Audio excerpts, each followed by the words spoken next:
Can you hear me? How do I come in?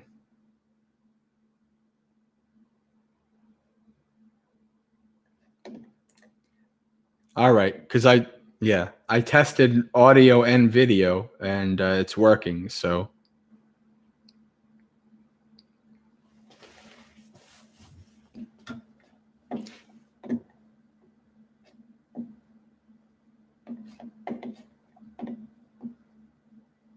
all right. So, if anybody had posted any questions, I don't think I did. I think I just I should have scrolled down. I got so involved in teaching and sharing Dhamma that I didn't pay attention to the chat, unfortunately. So I'm going to have to do better for that now in the future.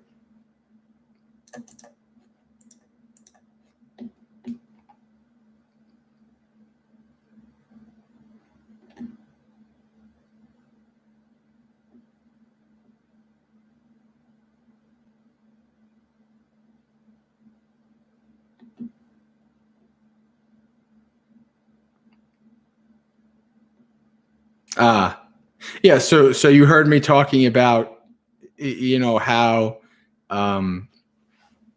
heard me talking about how essentially a lot of these things hinge on rebirth, right? So, it doesn't take much to develop these things in one life, right?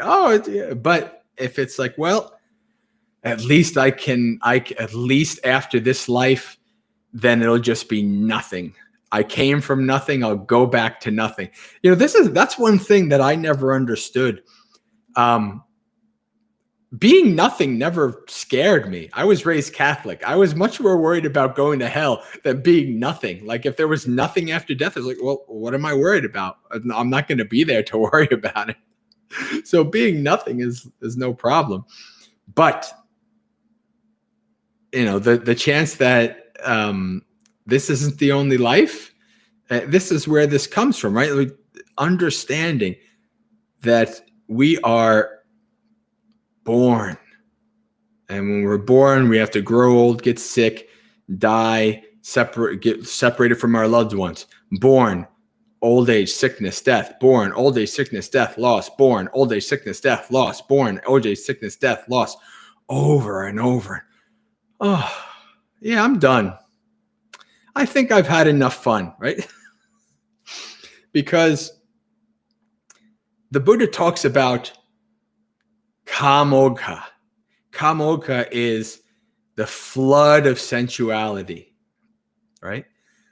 We are totally immersed. Right now, I'm sitting here totally immersed in sensuality, right? There's all kinds of things right where I am at right now. I can engage in all kinds of sensual pleasures and enjoyments, right? I can have a drink, right? I can talk, right? Some people like to talk. I can do all kinds of things, right? We're just totally immersed in our life with kamogha, the flood of sensual pleasures, right? And there's so much pleasurable experiences we can experience that we can't do it in one life, right? So at the end of this life, we want to keep this train going, right? I want to experience, like when I was young, I was before, I worried about like, I wish I could live forever because I so wanted to be around in the age of starship captains, right? When we're out exploring the stars, right?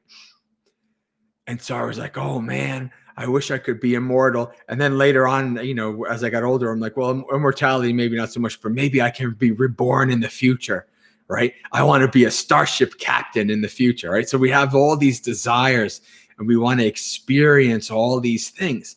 And so we build up the momentum to be born again, right?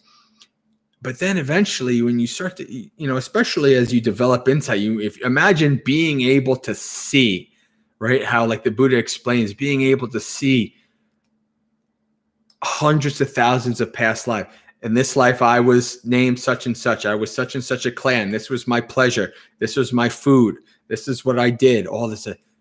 Wow, man, that's exhausting. I'm pretty much done. Get me off the train. What do? You press the, do the thing to have the train stop so you can get off, or you press the button. I'm ready. See you later. Right? Again, it's not a hatred, right? Because there's no need to have aversion to reality, right? What are you being averse to reality? It's just the way it is, right? But you have the chance to let go, right? To get off the train. And so that developing of samvega and nibinditi, viraga, vimutti. You notice nibinditi, right? Disenchantment. Viraga, dispassion. Nibinditi, viraga, vimutti, freedom.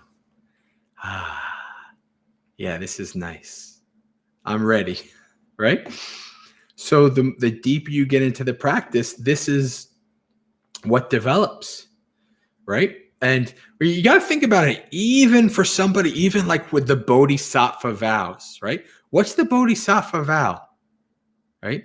I'm not into that. That's not my thing. But if you even look at the bodhisattva vows, the bodhisattva vow is not, I vow to make samsara great for all beings. No, it's, I vow to liberate all beings, right? So even for the bodhisattva, the idea is to get the heck off the train. The idea is to get out of samsara. They're just sticking around longer to help others to get off the train.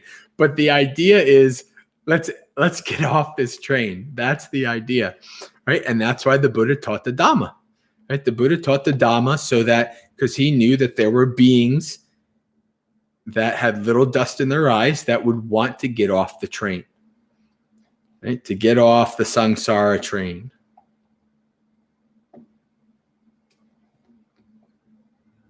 Am I being heard? Everything's still good?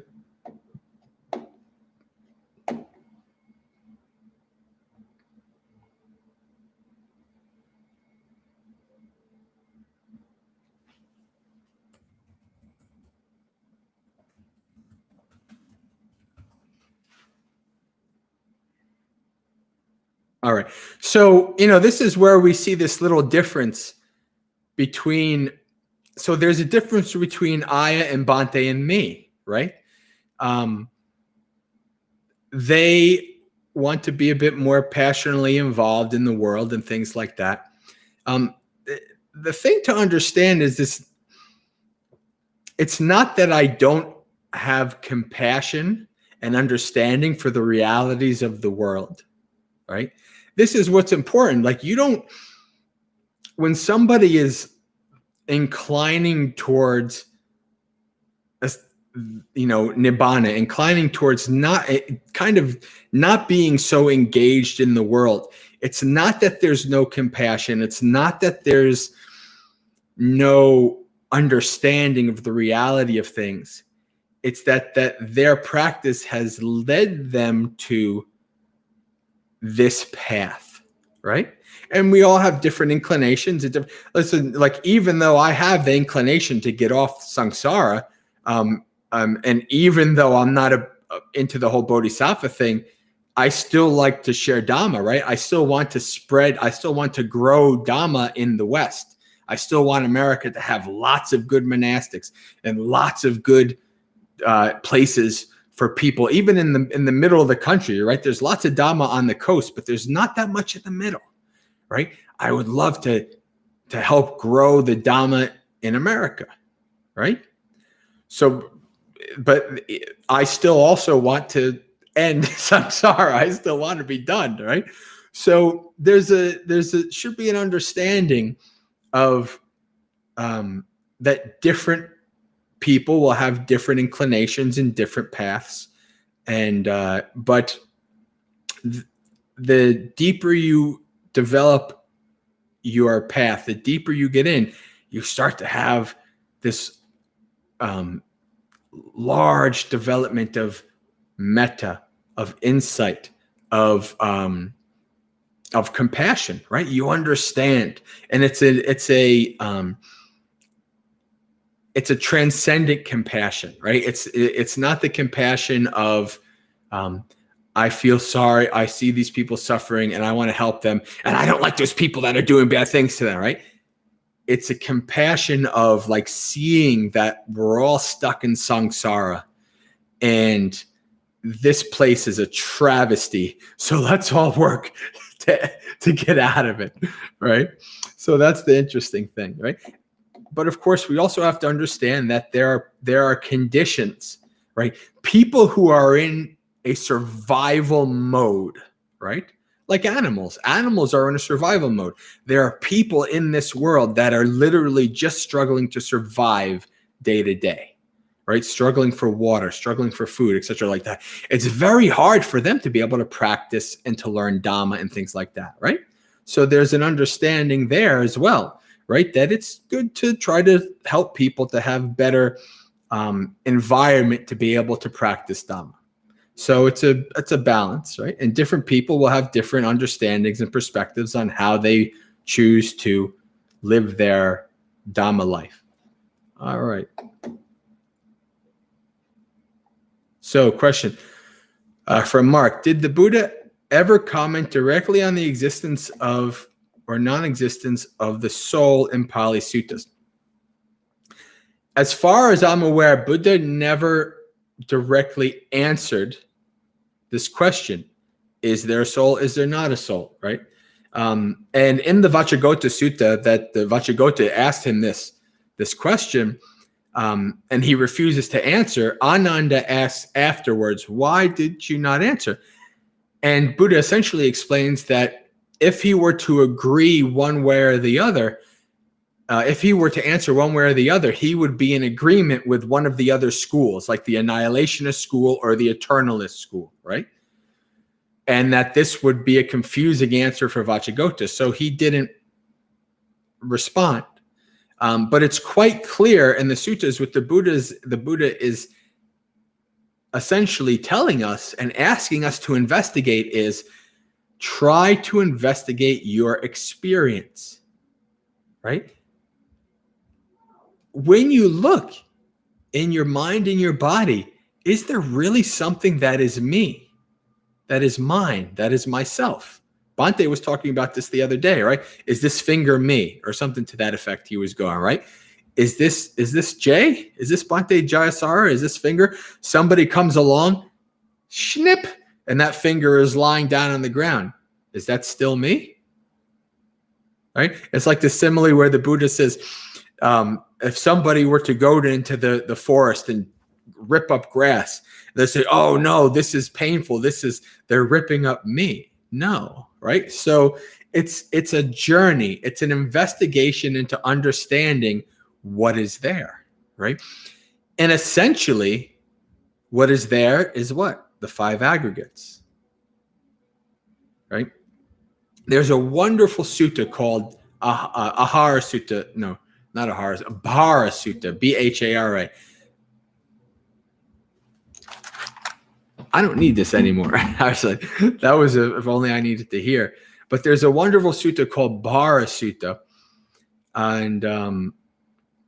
and it's called the burden, right? So the Buddha says, I will teach you of the burden.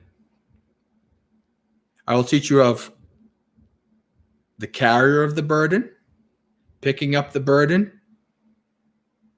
Oh, I will teach you of the burden, the carrier of the burden, and picking up the burden and laying down of the burden. What's the burden? These five aggregates subject to clinging. Who is the carrier of the burden? The person, right? So if you've heard me do my guided meditations, what do you hear me say, right? Laying down the burden, right? This is directly from the Buddha. So the burden is the five aggregates, right? All of what we know, the all, right? The five aggregates is this body and this mind, this psychophysical organism, right? So the burden carrier is the person. Picking up the burden is craving, kamoka. All right, yeah, all kinds of wonderful things to experience. We want to crave, right? Laying down the burden is letting go. Nekkhamma, renunciation, abandoning, right? Nibbana, freedom, right? So the Buddha says, the letting go of the conceit, I am, is the highest bliss, right? Laying down the burden is blissful. Right? So this is what we understand, that this identity view. Now, for me, I was a big video gamer my whole life. So the way I kind of understand it is like we kind of come into this world and we're given a name, and we're given some a little bit of backstory, right? But then you choose to create what this character is, right? I am Joe. This is who I was. Joe is my lay name. I am Joe. I like this. I dislike this. This is what I do. This is what I don't do, right? I build up this character, right? And now I'm Jay. So now I'm Jay. This is what I do. This is what I don't do. I don't like this. I like this, right? So we build up, we create this self, right?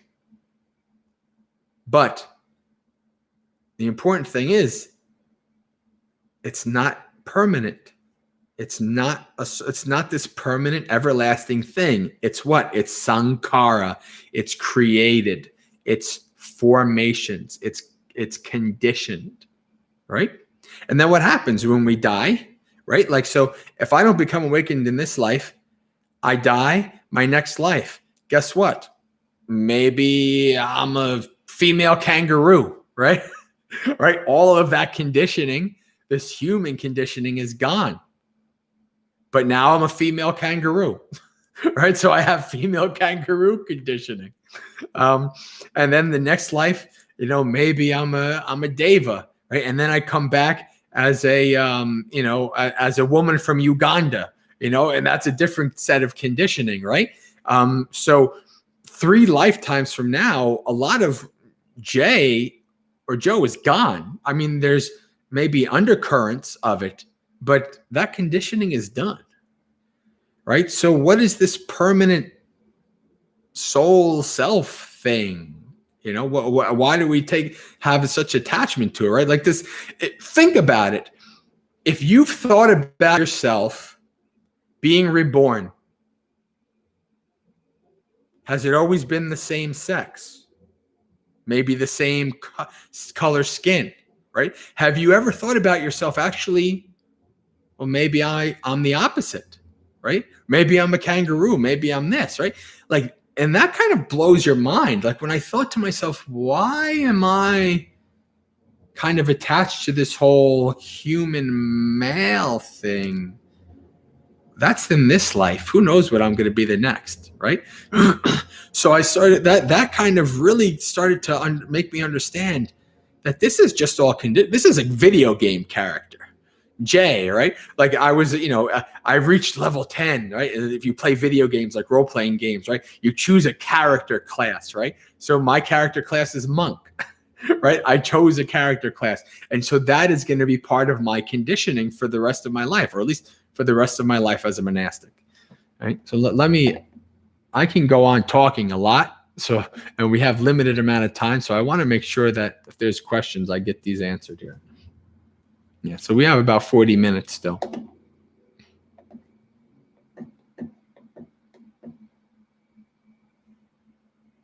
Oh, okay. I thought I saw that my voice got dropped again. Okay, that scared me a little bit. All right.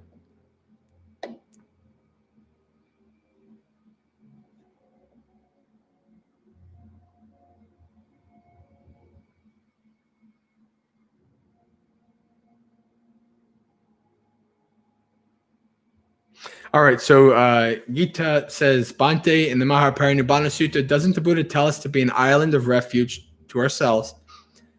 And once we are well established in the path, help everyone and help all of those on the way as well. I don't know if he said help everyone per se. He doesn't really go into that specifically, at least not in the Mahaparinibbana Sutta. When the Buddha is talking about being an island unto yourself, being a refuge, what he's talking about is that in essence, you are the one who has the agency on your path. right? There's no ultimate guru. There's no teacher, right? What does the Buddha say? And also the Mahaparinirvana Sutta. When I am gone, who will lead after you're gone? The Buddha is asked. Nobody will lead. The teaching, the Dhamma is the teacher, right? The Buddha himself, when he looked, he said, "It is good that you pay respect to somebody more senior than you, more advanced than you," right? So he looked in all the world, and he couldn't find anybody more greater, more senior than the Buddha. But he said, what is more advanced, what is greater than the Buddha? This Dhamma. So he paid respects to the Dhamma, right? So this is what the Buddha is saying. Be a refuge, be yourself as a refuge, as your only refuge, with the Dhamma as your refuge, as your only refuge, right? So your refuge is yourself and the Dhamma, right? However, in many, many cases, the Buddha also explains this, right? So we are not to give our agency over to somebody else. We are responsible for our own actions. We're responsible for our karma. We're responsible for our freedom. Nobody else can do it for us. But while we're being our own refuge, and while we're being our own, or taking the Dhamma as our refuge, we also need to what? See what is praised by the wise, right? So we also don't, the same thing in the Kalama Sutta, right? Whereas like, don't go by reports, don't go, this is what my teacher said, don't go by, et cetera, et cetera. Buddha says, for you know for yourself what is skillful and what is praised by the wise. So we always, it would be a big conceit to kind of say, I don't need to listen to any other skillful practitioners. I don't need to, say this teacher says this monk says that.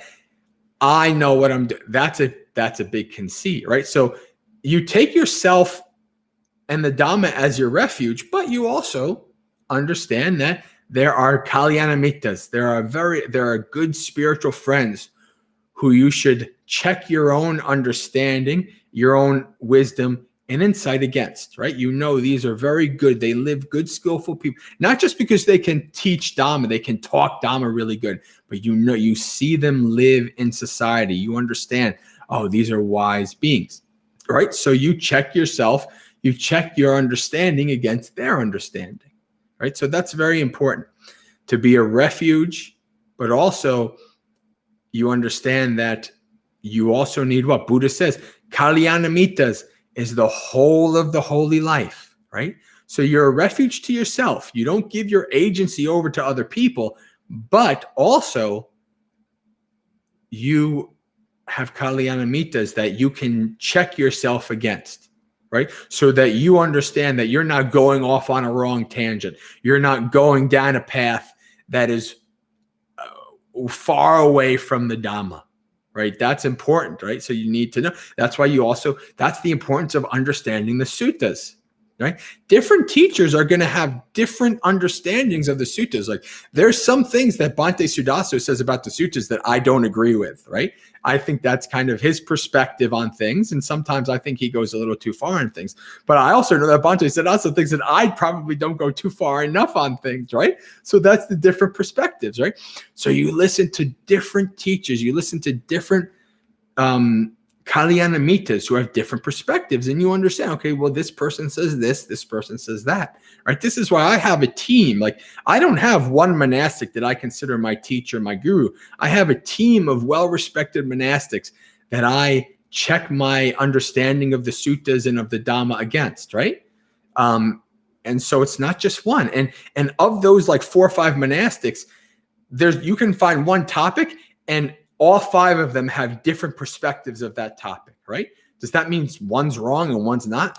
Who knows, right? But we all share the Dhamma from our perspective, right? So this is why it's also important to kind of understand your perspective and to use and to not necessarily take on one person's, okay, this is what they say, this is how it is, and this is how this is only the only way how I'm going to understand Dhamma, because that can lead you down some not so skillful paths, right? So it's very important to understand from different teachers.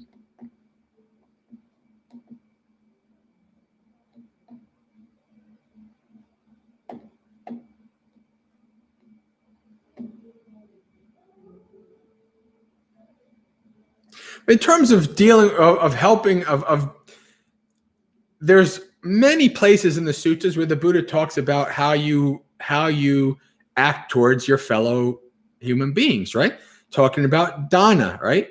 Dana, the Buddha, how he talks the simile of the rain cloud, right?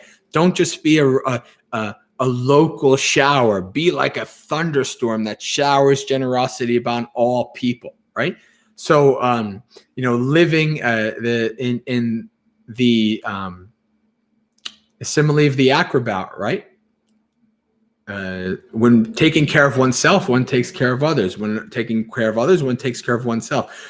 So there's ample places in the suttas where you understand how you should act towards other people, right?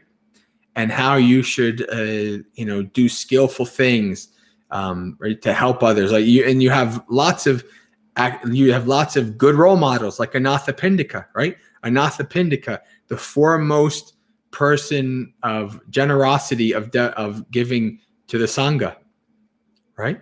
But we also know, Anathapindika is not his name. That's a nickname. Anathapindika was so generous to the community, to the town, even before the Buddha, right? He was so generous with his wealth and his time and helping people that he was given the name Anathapindika, right? Anathapindika, giver of alms to the poor. So he was so helpful and so good to the community that he was given this wonderful nickname and had such a wonderful reputation, right? So we have all these wonderful examples of how to interact with the world around us, right? And this is when we practice our sila, when we practice the 5 precepts. All of this is about what? Engaging skillfully in the world, right?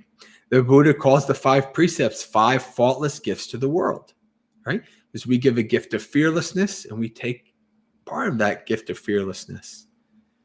All right. So this is very, very obvious in the suttas, all the different ways. The Sigalovada Sutta, right? The Buddha talks about how a layperson skillfully lives and practices the Dhamma and things like that. So there's ample places in the suttas that can give an example of how we should act and interact with others.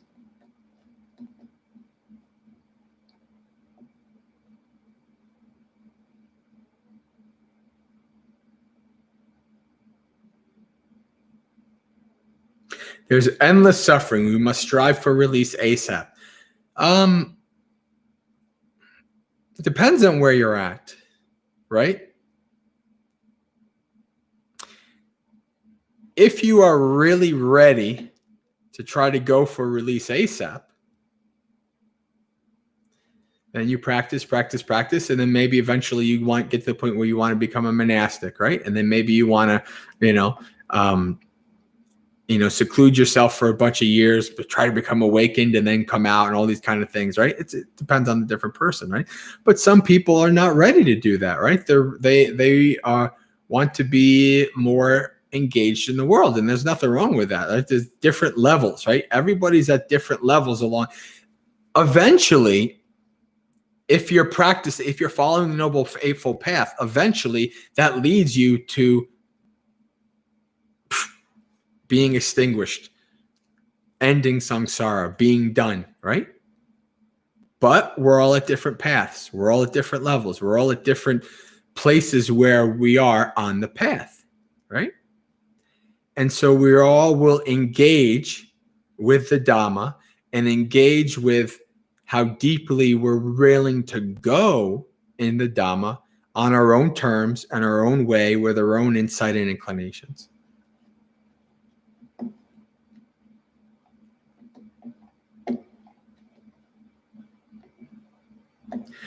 Can you please talk about lust and how to completely eradicate it? I am struggling with it. It keeps coming back. Ishan says, well, Ishan, best thing to do right now is to get comfortable with your lust, right? Because it's not going away anytime soon. Until you become a non-returner, you're going to have lust and hatred, right? It's going to be there, right? So what I found is that it's better to understand it than to try to get averse to it, you don't want to push it away. You don't want to try to run from it. You don't want to try to, I have this like desire, I need to get free from it. I need to get free from it, right? Because that's making it worse. That's building up defilements, right? The Buddha wants us to understand. The Buddha, see, this is the thing. People say like the Buddha doesn't want us to understand or have any pleasant experience in the world. That's not true. You see this in the suttas. The Buddha is quite clear. What does the Buddha want us to understand about all phenomena? 3 things: the gratification, the danger or the drawbacks, and the escape, right? There's lustful things, right? There's things like whatever, people were attracted to, good food, whatever. We love these. Oh yeah. All these things that we're really drawn to, right? If we're trying to push it away, no. I'm going to go like this. I'm going to crush mine with mine. I'm going to do this. What's going to happen? What is that? What is that? Is that insight? Is that wisdom? No, that's willpower. You're trying to use your willpower to fight against something. And even the most strong Navy SEAL willpower kind of person, eventually that willpower fails, right? What we're trying to do is to understand, to see as it is. You understand this lust, there's gratification to this. It feels good. It feels good to engage in sex. It feels good to eat good food. It feels good to listen to good music. It feels good to do all these things, right? Should we deny that? No, because what? That's delusion. We're trying to forget it. We're trying to ignore it. That's not insight, right? We understand this is the nature of reality, right? What are the drawbacks to it, right? This leads me to do unskillful behavior because I'm lusting after things and it's not really helping me on the path. It's not yours. So you understand there's lots of gratification. The Buddha says, if there was no gratification, we would not be attached to things, right? So because there is gratification, we become attached, right? So we have to know these things. But we also have to know there's a danger to that, right? That attachment brings suffering. And what's the escape? The escape is always the letting go of that craving for that thing, right? The abandoning of it. So we have to know these things. The more we know them, the less power they have over you, right? This is why I love, I'm very, very open about sexuality, right? Because I don't believe hiding it, right? Hiding it lust. Like people don't want to think that monks don't have lust, or guess what? 99% of them do. I'll give maybe a 1% who are non-returners and arhats, maybe, and that's a lot. But guess what? 99% of them have lust. Where am I at? Okay, we still got some time. So what do we do about it? We understand what this is. We develop insight into it. Right? And as we do, its power over us starts to lessen. Right? One of the things also I like to talk about these things. Some of you are not familiar with me. You haven't heard me talk. Some of you have heard me talk for years. But I talk about how when I break the rules as a monastic and when I fail in this and when I do all these things, right? And I don't do it because I'm proud of it. I do it because I know people need to hear that the path of practice is hard and nobody's perfect, right? And this is why I love Ajahn Chah, right? Like, the most wonderful arahant, right? Everybody says Ajahn Chah is an arahant, right? And he's the most perfect arahant being, and we want to all his disciples talk so wonderfully about him and all these things, right? And in his first biography, he would not let them print it unless they printed stories about his dealing with lust, right? And so you understand about this wonderful teacher, and you read the stories. I'm like, oh my God, I can't like anybody would be embarrassed to even want to mention that in public. And this monastic would not let them print his biography unless they put that in there, right? That is insight. That is wisdom. That is understanding that this is reality. This is the nature, right? We're not trying to push it away. We're trying to understand it. And through understanding and the development of insight, we let go, right? That is important. Now, if you're wanting to deal with like strong lust, like as kind of like putting a Band-Aid on a bleeding stump, right? Like a short-term thing, then you practice like the Asubha practices, like reflecting on the nature of the body, like the parts of the body. You reflect on, the corpse contemplations and all these kind of things, right? If people have said like you reflect on, like if you're being finding really strong lust towards a person, you can reflect, you imagine that person as a skeleton and all these kind of techniques. But that's only a short-term Band-Aid on a bleeding limb, right? The long-term solution is wisdom and understanding of the reality, right? And practicing sense restraint, the more sense restraint and the more wisdom we understand, then its power over us slowly starts to diminish. You completely eradicate lust by following and practicing the Noble Eightfold Path.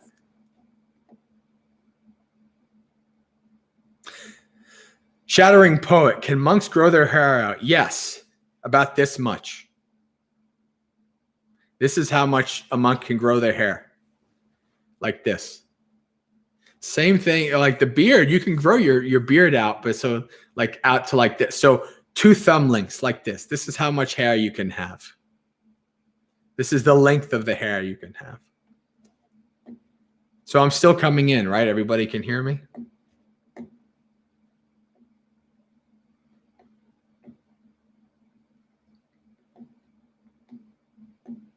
Welcome, Elaine. All right.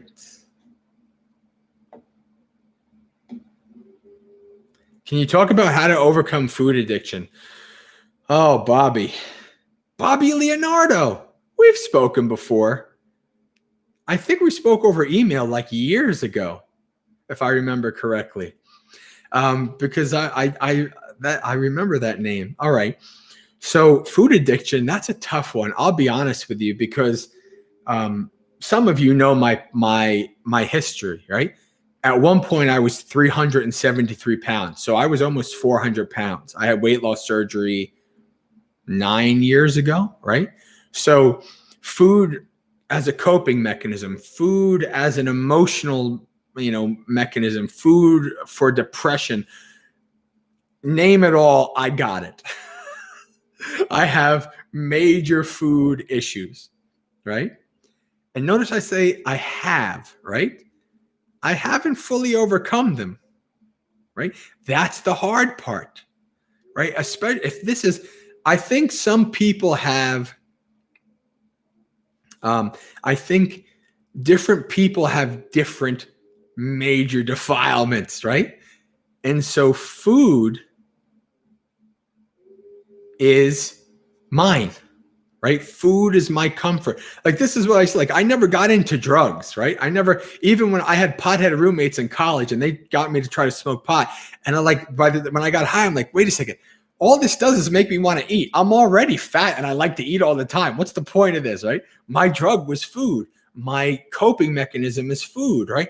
So it's so ingrained and so habitual in me that it's hard to overcome, right? So even as a monk, right, have I snuck food from a kitchen? Yes, I have, right?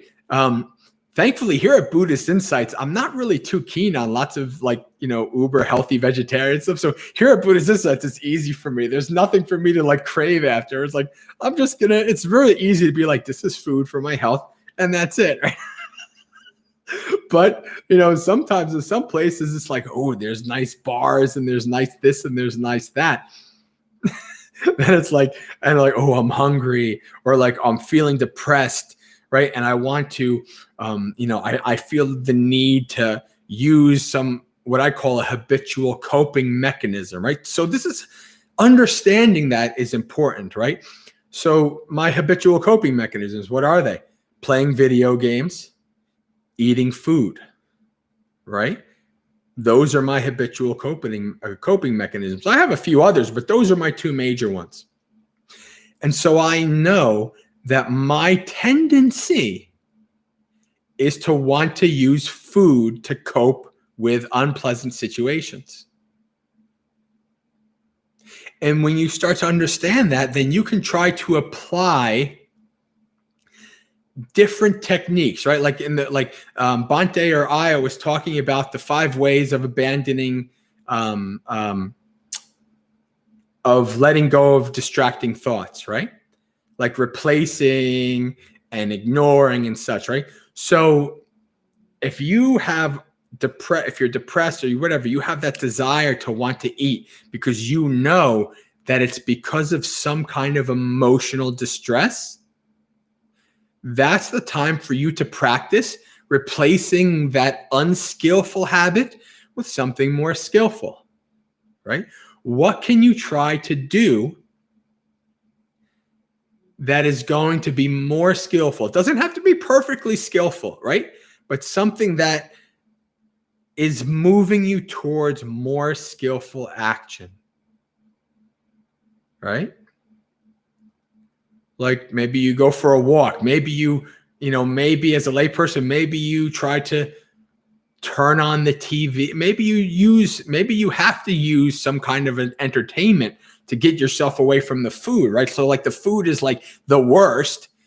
You can't go you're not going to go well, maybe I'll just go into jhanas, right? Maybe if you can, that's good. But most people can't just go into jhanas and really Dhamma will take me away from this, right? If you're in a really strong, emotional distress state, that sometimes Dhamma is, you're your mind's screw Dhamma. I need that food. I need this. I need that. Right. So sometimes you have to step up, try to just find a way, try to replace the unskillful with skillful. Step up. Right. And then as you develop that habit, then you can try to get away from the habit of using that, food, right? What is the reason? Try to, whatever the food addiction is for, try to understand why you're using the food, right? Try to investigate it, understand it, develop insight into it, and then try to skillfully replace your use of food with something gradually more skillful and skillful. It's not easy. Trust me. Honestly, at this point, I'm pretty much convinced by the time I've overcome my food issues, I'll be awakened. I'm pretty sure that's going to be the last one, the 500, the 5 fetters, the 5 higher fetters, right? And then there's Bhante J's 5 food issues, right? So desire for formless, desire for form, desire for this, food issues, boom, I'm done. I'm done with samsara, but it's still there, right? Even after I had weight loss surgery, the mind, right? The habits are still there. So it's not easy. And I can't give you an easy out. I really can't, because this is something I'm still struggling with and probably will for many years to come. right? But that's okay, right? We're not perfect. We're trying to develop our practice. We're trying to move towards awakening, right? So we can only do with where we're at. If this is really a person from Iraq, very well, welcome. Assalamualaikum alam. That's really cool. I've never, if this is true, I've never been on a live stream, I don't think, with somebody from Iraq. So that's pretty cool.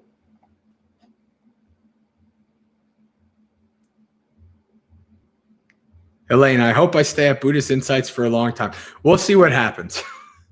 For the short term, I'm going to be here. I'm going to spend 3 months in a nice secluded cabin on a nice, wonderful farm in the mountains of West Virginia. But then after that, I'm going to come back, and we'll see how long I last. Right? We'll see how long the three of us can live together. I don't know. We'll see. No guarantees.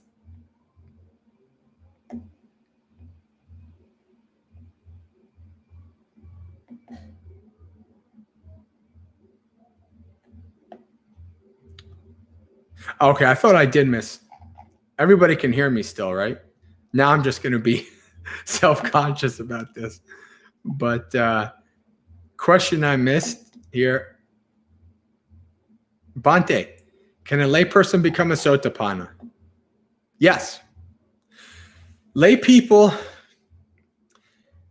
can become stream mentors. They can become once returners, non-returners. An extremely rare, but I mean, like in the early text in the Vinaya, there's maybe 2 examples of this. In an extremely rare case, a layperson can become awakened. And usually, once they do, they're like, okay, I'm done with, why am I lay life? I'm just going to chill as a monastic and just be, So it's very, very rare for a layperson in the context of the early text to become awakened. And as a matter of fact, the Buddha actually, in one sutta, the Buddha is asked, has there ever been a layperson whom on, death has become awakened? And the Buddha says, I have not seen a layperson that upon death has become awakened. Right? So it's possible, but it's extremely rare. Now, what is much less rare are the 3 other levels of awakening, right? Like the Buddha is asked, somebody comes to the Buddha, how many male and female, how many monastic and lay stream mentors do you have? How many male and female monastic and lay once returners? How many male and female monastic and lay non-returners? And the Buddha says, I have not only 100, 200, 500, but many more of each, right? So in the Buddhist time, there was hundreds, if not thousands, of lay people who were stream mentors, once returners, non-returners, right?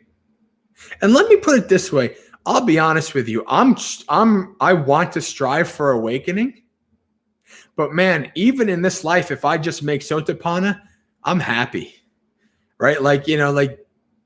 Don't feel discouraged. Like I said, oh, it's very rare a layperson becomes awakened. Don't feel discouraged about that. Practice the Noble Eightfold Path. Try to go as far as you can, right? I want to become awakened, but there's no guarantee I become awakened in this life. I could try practice really, really hard, but the conditions might not be there, right? I might not become awakened in this life. I might not even become a stream mentor. I don't know. My next life, I could be in hell. I could be the most wonderful Buddhist monk in this life. If I don't become at least a stream mentor in next life, Naraya, right? I'm with the acid pickle and the pitchforks and all kinds of stuff. I don't know, right? But hopefully I at least stream mentor in this life, because then guaranteed I could be the most lazy stream mentor, the most lazy practitioner. Within 7 lives, I'm done, right? So don't worry too much about, I want to become this, I want to become that. Practice the Noble Eightfold Path, strive for awakening, and wherever you're at is where you'll get. If you can at least get stream mentor, then you're set, right? So practice.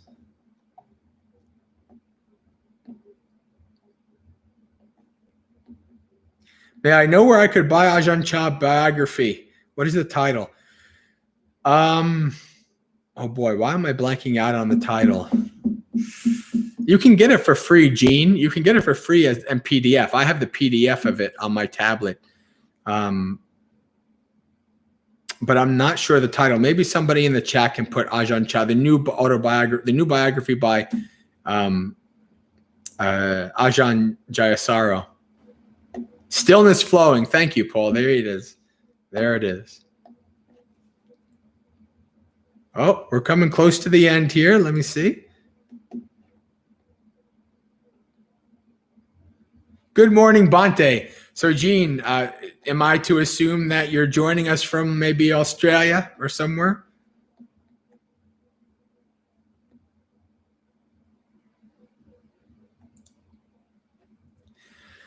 Gita, is jhana essential to be a stream enterer?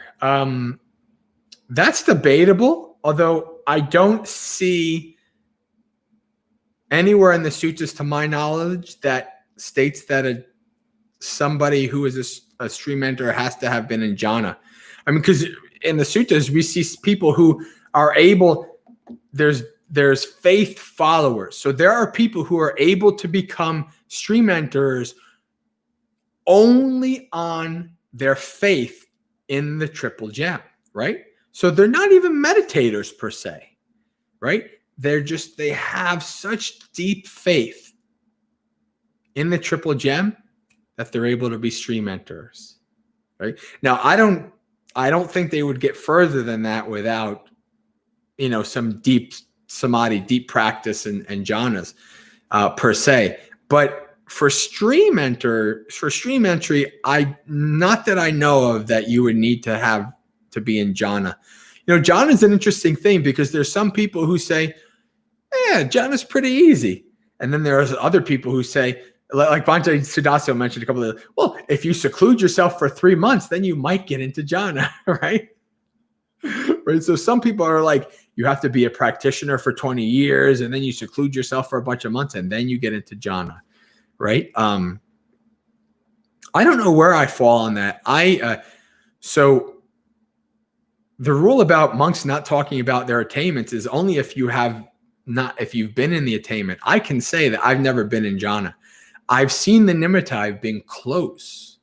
And that was as a layperson sitting at my desk at work. I was not secluded for 3 months, in some cabin somewhere. So I don't know where I fall on this, to be honest with you. But I haven't gotten that, that was 6-7 years ago, and I've not seen it since, even as a monk. So it's a very complicated thing. Very, so many different things, so many different teachers, so many different people have so many different perspectives. From Singapore, welcome.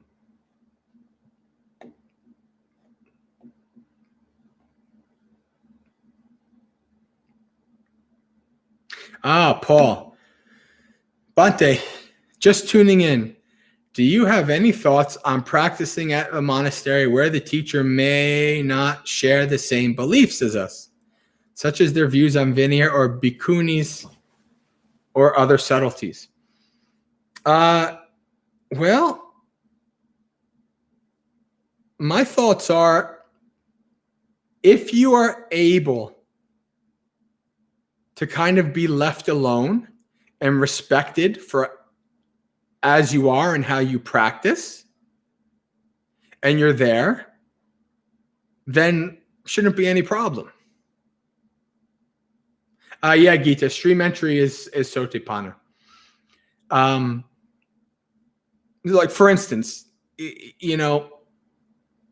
Bhante, even though I'm not really much of the kind of, be out in society kind of activist type per se, Bhante Sudaso and Ayasoma kind of accept me for that. Like they know that I'm not going to go to protests with them and do things like that. but they accept that. They understand, right? There's, so I don't feel like I have to conform to their teachings or to believe exactly how Bhante Sudaso believes or anything like that, right? There's a mutual respect, right? So if you live in a place that's like that, then it really shouldn't have too much impact on your practice, right? And indeed, you can actually learn from each other, right? You can help each other grow, right? But if you're in a place where like you have to do this and you have to do that and you must believe this and you must do this and you must do that, then best for you to get out, right? Because it's not going to be conducive to your practice. You're going to be always worried. You can always be like, oh, I have to follow this and I have to follow this, but I don't see the Dhamma this way and I don't want to practice this way and all these kind of things, right? So this is the thing, right? Like, for instance, like I lived with Bhante Gunaratana for 5 years, right? Highly respected Dhamma teacher. I don't agree with everything that he says, right? I don't necessarily take him as the end-all be-all of a teacher, right? But I lived with him and I have respect for him and I listened to him and I learned from his teachings and he was a great impact on my path, right? So this is how it is, right? So like you could live in a place where you're not like, like I totally agree and I like this is the place for me and all these kind of stuff. And it doesn't, it doesn't affect you. So you have to understand, like, is this place I'm in, right? Is it harming my practice? Am I unable to get, good practice in? Am I, is my dukkha increasing? Is my anxiety increasing? Is my insight not increasing? All of these things. And you realize, I think I need to go. All right. Which is one of the main reasons why I decided I needed to leave Bhavana, because it was not conducive to my growth. So I needed to go. And for other people, it might be conducive to their growth.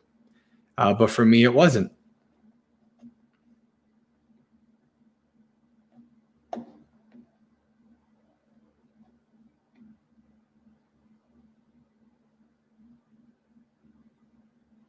But you see this. I mean, look at Bhikkhu Bodhi, right? Bhikkhu Bodhi has lived in a Mahayana place for years, right? And that place, Bodhi Monastery, up north of here in northern New Jersey. It's a Chinese Chan monastery, but they've that was the first place I went to a retreat, and they had a Sri Lankan Theravada monastic called Bhante Dhammajiva, who taught me walking meditation. And that retreat, his teaching and walking meditation literally changed my life, right? That was a Mahayana place, right? So they had Theravada monks in there, right? And, I don't know where I might end up. I might end up being a Theravada monk in a Mahayana place, right? As long as there's no, like, you have to conform and you have to believe this, as long as there's no, like, authoritarianism, and you can get along and live with each other and respect each other's practice and Dhamma, why not? You can live there.